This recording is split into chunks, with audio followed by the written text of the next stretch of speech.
मगरिब के बाद 6 नवाफिल। मामूलात औलिया कराम रहमुल्लाह सलाम से है कि मगरिब के फ़र्ज़ सुन्नत वगैरह के बाद 6 रकात नवाफिल दो रकात करके अदा किए जाएँ।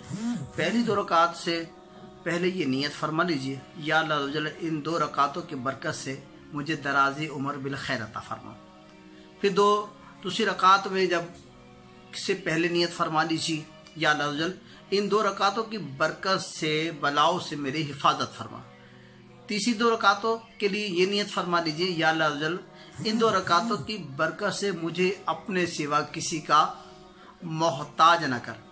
इन 6 रकातों में सूरह फातिहा के बाद जो चाहे पढ़ें, चाहे तो हर रकात के बाद हर रकात में सूरह फातिहा के बाद 3 बार सूरह इखलास, 3 बार सूरह इखलास भी पढ़ सकते हैं। हर 2 रकात के बाद, हर 2 निफल के बाद 21 बार कुल हुवल्लाहु अहद या 1 बार सूरह यासीन। चाहे तो आप दोनों भी पढ़ लीजिए। ये भी हो सकता है कि एक इस्लामी भाई बुलंद आवाज़ से पढ़े और बाकी तमाम खामोशी से सुने।